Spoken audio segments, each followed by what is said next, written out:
कितना बढ़िया नजारा बनल बाटे आज, हमरा धरती के माथे पलागल बताज।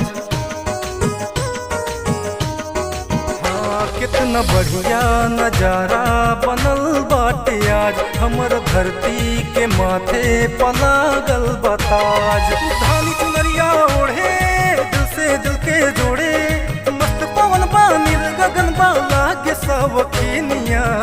हमार धरती बनल दुल्हनिया, हमार धरती बनल दुल्हनिया, हमार धरती बनल दुल्हनिया।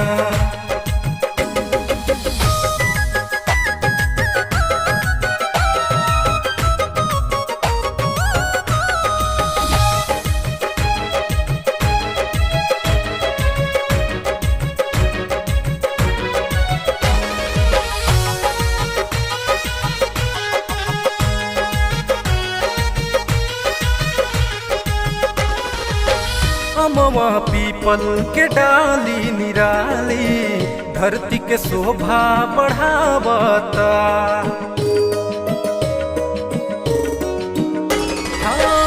अमवा पीपल के डाली निराली, धरती के शोभा बढ़ावता। डाली पकोना में बैठल चिड़ैया, अलगे ही राग गुनगुनावता। भरा भरा मन भावन हर दिन लागेला सावन, धूप खिलल छाव मिलल झूमेला पुरानिया। हमार धरती बनल दुल्हनिया, हमार धरती बनल दुल्हनिया, हमार धरती बनल दुल्हनिया।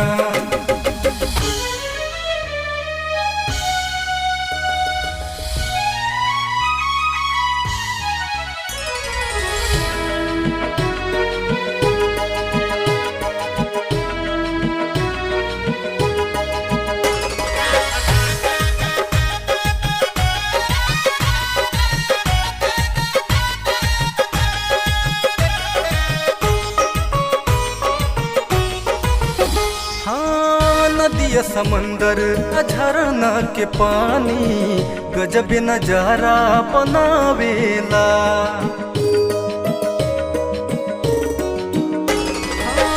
नदिया समंदर झरना के पानी, गजब नजारा बनावेला।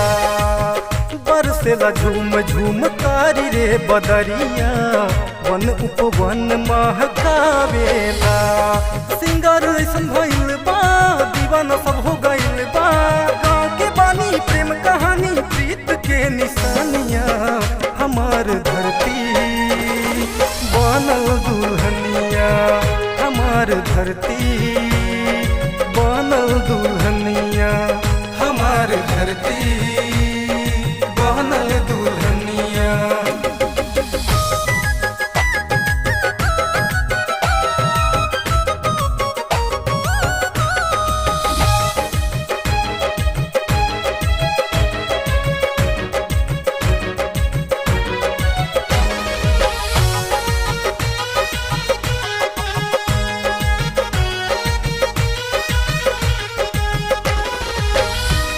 कहाला धरती के गहना, जैसे हीरा मोती हो।